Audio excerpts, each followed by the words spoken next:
नमस्कार दोस्तों, स्वागत है आप सभी का आई प्लानेट कम्युनिकेशन सेंटर की स्मार्ट क्लास की एक और नई वीडियो में। दोस्तों, आज मैं आपको इस वीडियो के माध्यम से RSCIT बुक के lesson number 5 financial literacy and digital payment applications अर्थात वित्तीय साक्षरता व डिजिटल भुगतान अनुप्रयोग के अंतर्गत IMPS और नेफ्ट के बारे में बताने जा रहा हूँ। दोस्तों, ये वीडियो आप सभी के लिए बहुत ही खास होगी। और दोस्तों, यदि आप हमारे चैनल पर नए हैं तो आप हमारे इस चैनल को लाइक और सब्सक्राइब अवश्य करें और इस वीडियो को आप पूरा देखें, इसे बिल्कुल भी स्किप ना करें। तो चलिए दोस्तों, देर ना करते हुए इस वीडियो को शुरू करते हैं।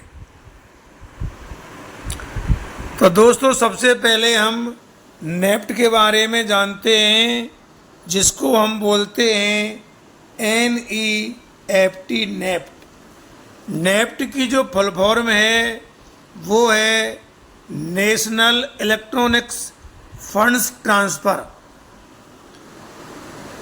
यदि कोई व्यक्ति अपने बैंक अकाउंट से दूसरे व्यक्ति के बैंक अकाउंट में पैसे ट्रांसफ़र करना चाहे तो वह नेफ्ट द्वारा ऐसा कर सकता है।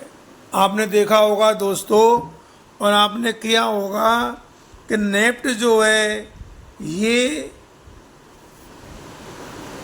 एक बैंक अकाउंट से दूसरे व्यक्ति के बैंक अकाउंट में अगर पैसे ट्रांसफ़र करना है तब हम नेफ्ट के ज़रिए ऐसा कर सकते हैं। इसके लिए उसे बैंक से पैसे निकालने या फिर चेक या कैश के माध्यम से भुगतान करने की आवश्यकता नहीं है।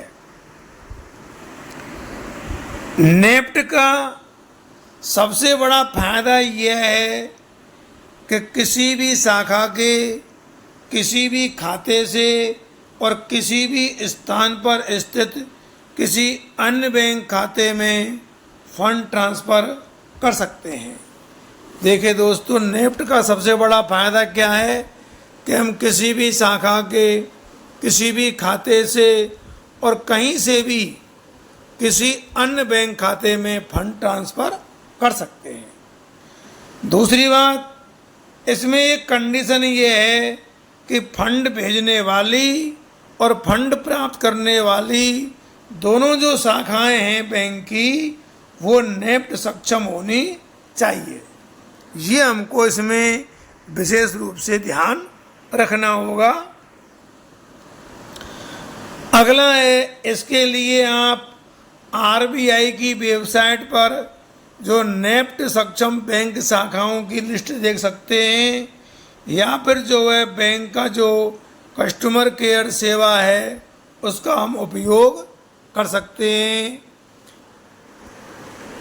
नेफ्ट सिस्टम भारत नेपाल प्रेषण सुविधा योजना के तहत, भारत नेपाल प्रेषण सुविधा योजना है, तो इसके तहत नेफ्ट क्या करेगा कि भारत से नेपाल में फंड ट्रांसफ़र की सुविधा भी देता है।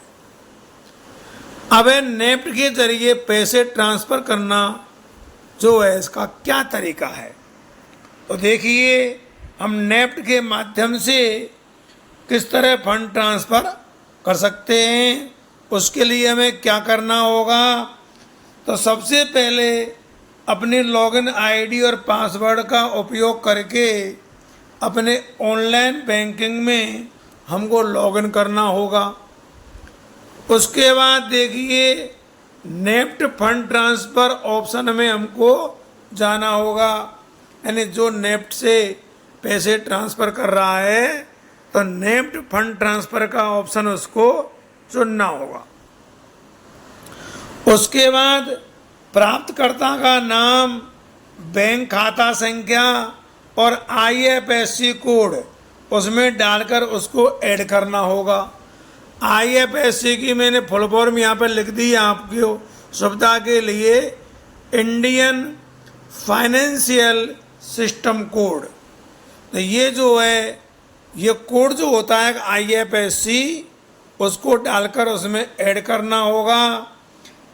प्राप्तकर्ता के सफलतापूर्वक ऐड हो जाने के बाद आप जो है नेफ्ट ट्रांसफ़र शुरू कर सकते हैं। जितनी राशि भेजनी है वो हमको दर्ज करनी होगी और फिर हम उसको भेजें जो है उस पर क्लिक करना होगा। अब नेफ्ट के जो है लाभ क्या है देखिए।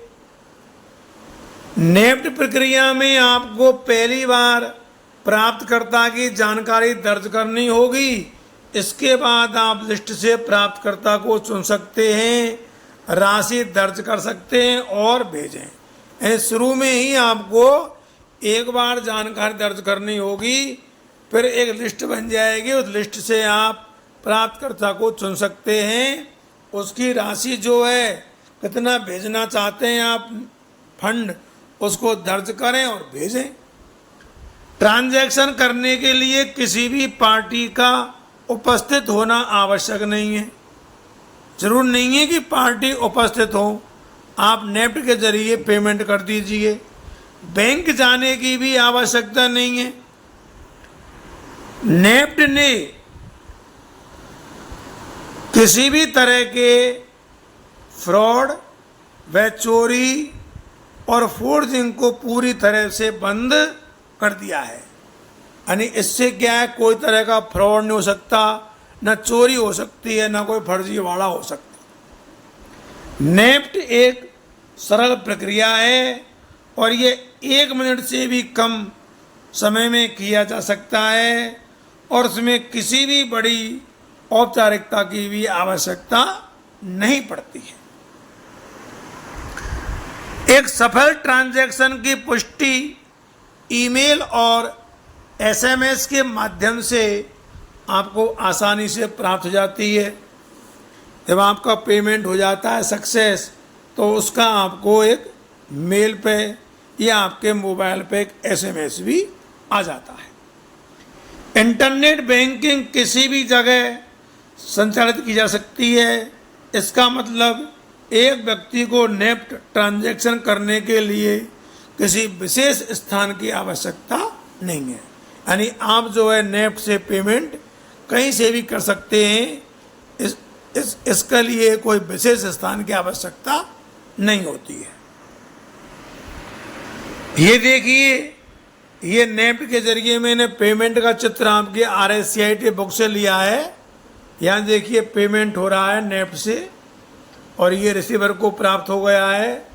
24/7 का मतलब ये है कि ये 24 घंटे और 7 दिन ये सुविधा निरंतर ये सुविधा चलती रहती है। अब है IMPS। IMPS का पूरा नाम जो है इमीडिएट पेमेंट सर्विस है। इमीडिएट यानी तत्काल पेमेंट सर्विस। इसे हम हिंदी में तत्काल भुगतान सेवा कह सकते हैं। IMPS एक ऐसी बैंकिंग पेमेंट सिस्टम सेवा है जिसके तहत आप रियल टाइम में पैसे को एक अकाउंट से दूसरे अकाउंट में भेज सकते हैं। नेफ्ट अर्थात नेशनल इलेक्ट्रॉनिक्स फंड ट्रांसफर और RTGS अर्थात रियल टाइम ग्रॉस सेटलमेंट में पैसे भेजने में थोड़ा समय लग सकता है, लेकिन IMPS अर्थात इमीडिएट पेमेंट सर्विस के माध्यम से पैसे भेजने में बिल्कुल भी समय नहीं लगता। ये तत्काल आप पहुंच जाते हैं, जिससे हमें और ज़्यादा इंतज़ार करने की आवश्यकता नहीं पड़ती है। इससे क्या है, पेमेंट जो है तुरंत पहुंच जाता है। NPCI अर्थात national payments corporation of India ने सबसे पहले IMPS की शुरुआत की थी। इस सर्विस के द्वारा आप 24 घंटे कभी भी मोबाइल फ़ोन, इंटरनेट, एटीएम के माध्यम से किसी भी बैंक में इलेक्ट्रॉनिक फंड ट्रांसफ़र कर सकते हैं। इस सर्विस को सबसे पहले अगस्त 2010 में एक पायलट प्रोजेक्ट के तौर पर शुरू किया गया था और बाद में 22 नवंबर 2010 को इसे एक फुल सर्विस के तौर पर लॉन्च कर दिया। शुरुआत में इसे केवल कुछ ही बैंकों जैसे SBI bank, ICICI bank, BOI यानी बैंक ऑफ इंडिया ने ही लॉन्च किया था, लेकिन बाद में एक्सिस बैंक और एचडीएफसी बैंक जैसे दूसरे प्राइवेट बैंकों ने भी यह सर्विस शुरू कर दी और अब जो है एनपीसीआई की वेबसाइट पर यह सर्विस देने वाले सभी बैंकों की पूरी लिस्ट जो है मौजूद है। बैंक अकाउंट और आईएफएससी कोड द्वारा आईएमपीएस करना। अब देखिए किस तरह से आईएमपीएस करते हैं।